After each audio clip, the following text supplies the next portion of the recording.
نقص به نستبصر السبلا. به منهاج أمتنا به نتجنب الزللا.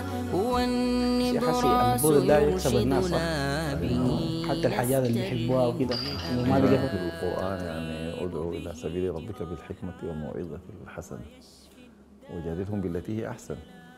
فالإنسان دائما يعني يتحلى بالأخلاق الطيبة الصفات الطيبة. عشان كده ربنا سبحانه وتعالى اختار الأنبياء من خيرة الناس ما فيهم أي عيب. أي لقد كنت فينا مرجوا قال صالح عليه السلام مش كده؟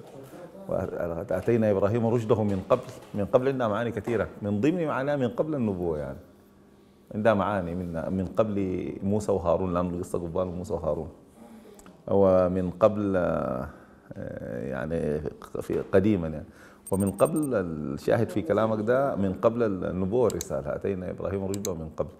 والنبي عليه الصلاة والسلام قال لما جربنا عليك من كذب لما قال لو أخبرتكم أن من وراء هذا الجبل عدو مصبحكم بوصيكم قالوا ما جربنا عليك من كذب وسموه بالصادق والقبول بالأمين كل الأنبياء.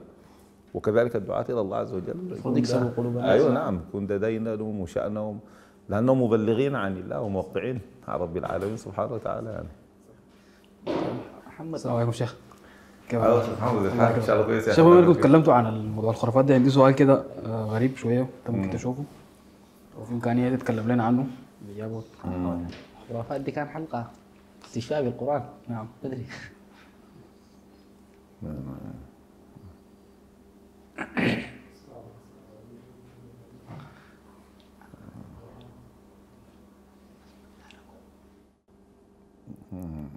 يا اخي ده كلام باطل ده.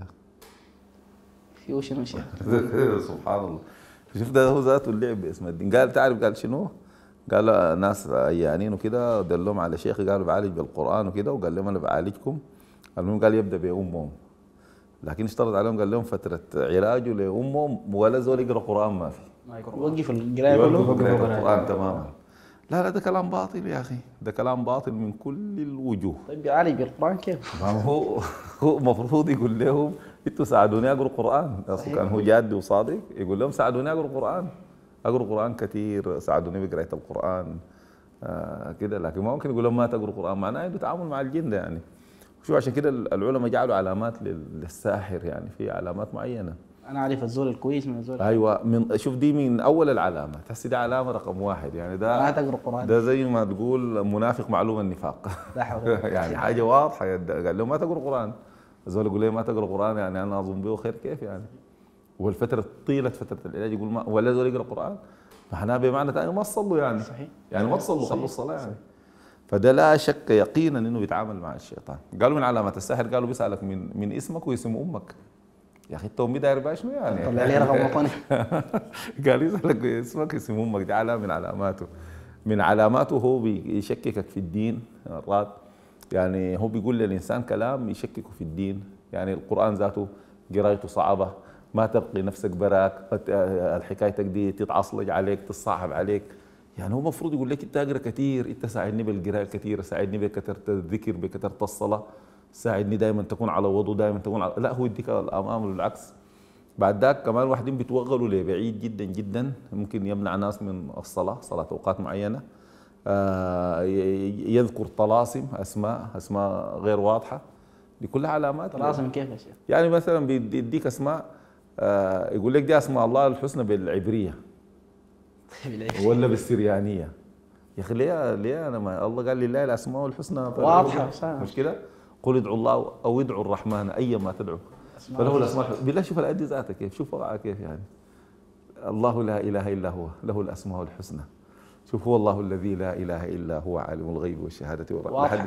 ايوه هو الله الملك القدوس السلام المؤمن المهيمن العزيز الجبار المتكبر سبحان الله عما يشركون. هو الله الخالق البارئ المصور له الاسماء الحسنى. فيقول لك دي اسماء الله تعالى. واحد جايب اسماء قال ده علاج. الاسماء دي شنو؟ قال ديل اسماء اصحاب الكهف. جابوا من وين ذاك؟ هو جاب اول حاجه جابوا من وين؟ والله قال لا تماري فيهم الا مراء ظاهرا ولا تستفتي فيهم منهم احدا. يا اخي قول دي اسماء اصحاب الكهف حتبقى لي علاجنا كيف يعني؟ يعني اصلا ما جايه. ولا يجيب لك اسماء غريبه جدا جدا يقول لك ده اسم الكلب كلب اهل الكهف. طيب كلب اهل الكهف هل علاج يعني هو مريض بالسعر يعني ولا شو؟ برضه في ناس مرات يقول لك ما عارف جيب لي ديك لونه احمر. ايوه دي كلها علامات بتاع الدجال والشعوذه. بيقول لما تذبح لجهه معينه مثلا ما تستقبل القبله. مرات يقول لك ما تذكر الله، ما تذكر اسم الله. ليه يا شيخ بيعمل كده؟ ما هو لانه تعامل مع الشيطان. ده كفر يعني كلام. ايوه ده المهر اللي بيقدموه للشيطان بالمناسبه. يعني زول ديل يعني المعنى بتاع الحديث النبي صلى الله عليه وسلم من اتى كاهنا او عراف او عراف. ايوه ده هو ذاته. ايوه ادخل فيه وبعدين شوف سبحان الله قال لك فقد كفر بما انزل على محمد. كفر بعدين بما انزل على محمد. كفر الكبير. ايوه لانه شنو؟ لانه شغل بتاع قران، شغلهم بالقران. يعني كفرهم داخل بما انزل على محمد. يعني ما قال لك من اتى كاهنا او عرافا كفر بالله، ولا كفر بالله ورسوله، ولا كفر بالله واليوم الاخر. ما انزل على لانه شغلهم القران يكتبوا لك بالنجاسات وينجسوا القران ويرموه في المرحاض وكده، يعني اساءه واهانه لكتاب الله سبحانه وتعالى. ده كفر يا شيخ. ده كفر بالله عز وجل والعياذ بالله. يعني اصلا اساءه القران واهانه القران كفر بالله تبارك وتعالى. واصلا ما بيصل للمرحله دي، انما نحن فتنه فلا تكفر. والله قال ولقد علموا لمن اشتراه ما له في الاخره من خلاق. فقال الله ولقد علموا لمن اشتراه، ولقد علموا لمن اشتراه ما له في الآخرة من خلاق. يعني أي ساحر يعلم أنه ساحر ويعلم أنه كافر وأنه كفر بالله تعالى كفرا صراحا بواحا من خلاق. يعني ما من نصيب، ما عنده أي نصيب في الآخرة، ما عنده نصيب أصلا، ما عنده في الآخرة من خلاق. ده معناه أعوذ بالله خلاص. شيخ بيحرف القرآن. أي بيحرف القرآن ويبدلوه. يعني لا. يعني في ناس يقول لك عندنا حجبات من القرآن، تقول يا ريتها كمان من القرآن. ليه؟ لأنه بتلقاه محرف. واحد مثلا فسيكفيكهم، واحد كاتب الحجاب فسيكفيكهم، كاتبه كيف؟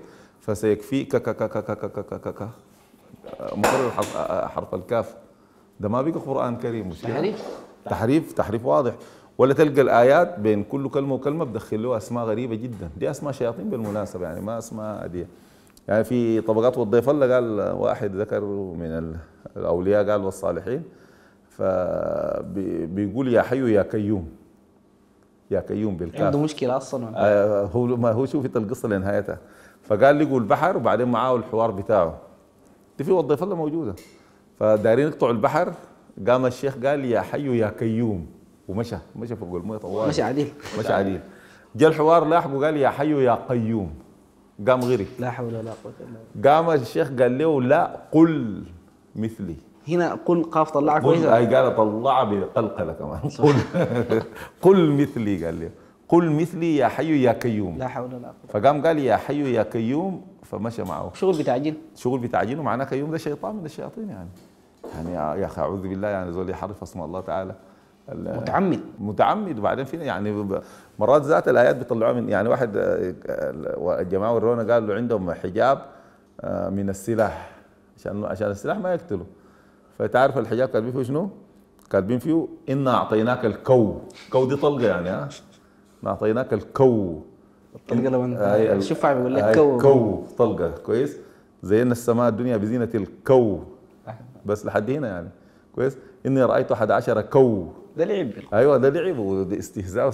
بعد ما قال كو كو كو ثم لتس، اللي هي ثم لتسألون يومئذ عن النعيم. تس يعني الطلقات نفست خلاص. حسي ده يرضي الله تعالى سبحانه وتعالى. ده لعب اتخاذ آيات الله هزوا. واستهزاء بآيات الله واتخاذ الآيات هزوا وتقرب قربان للشيطان أعوذ بالله. يعني ده قربان للشيطان الرجيم.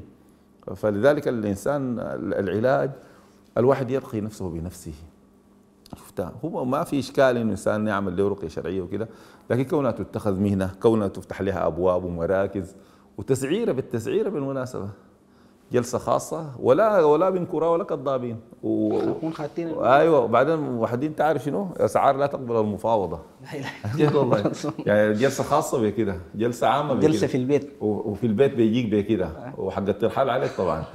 بيجيك ويعني لعب بالدين ولعب بالله سبحانه وتعالى. طيب شيخ ممكن واحد يقول حديث ابي سعيد الخدري انه ابو لو قال الا ان تضربوا لنا سهما في القرى. ايوه ما هو قال هل عندكم مراق لدغ سيدهم.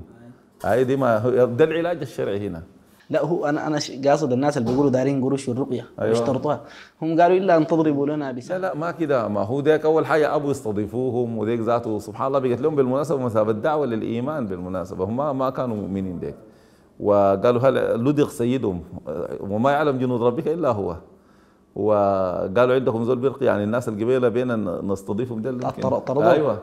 فقام قرأ عليه فاتحة الكتاب، فاتحة الكتاب، وجعل لهم فعلا الأغنام. وبعد ذاك الصحابة قالوا نحن ما حنتصرف فيها إلا يحكم فيها رسول الله عليه الصلاة والسلام. فلما مشوا للنبي عليه الصلاة والسلام قال لهم اضربوا لي بسهم. يعني ده إقرار ذكر شيخنا العثيمين رحمه الله، قال له ما حكم السوبيا الشعير، شرف شعير كده، قال لهم تعجبني البيضاء اكثر من الحمراء.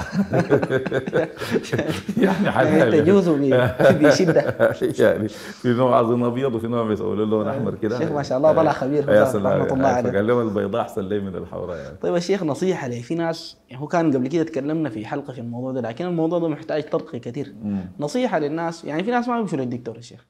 لا هو شوف النبي عليه الصلاه والسلام قال تداووا عباد الله فانه ما من طيب شيخ ممكن نخلي الحلقه بتاعت التداوي عند الاطباء، وانه الحاجه دي ما فيها تعارض مع الشريعه، والشريعه دعت لها بحلقه جديده. يا سلام جدا ان شاء الله تعالى. بس اهم حاجه لكن احنا قبال طيب. نقول لمحمد انه الكلام ده ما صحيح، وكلم صاحبك ده قول له الشيخ ده تتجنبه وتبتعد عنه، ومن اتى كاهنا او عرافا بيدخل فيه لا تقبل له صلاه 40 صباحا وكفر بما انزل على محمد والعياذ بالله. وانه يتعالج بالايات المحفوظه، يحصن نفسه ويحصن اهل بيته بالاخلاص بالمعوذتين بفاتحه الكتاب بايات الكرسي كده ان شاء الله.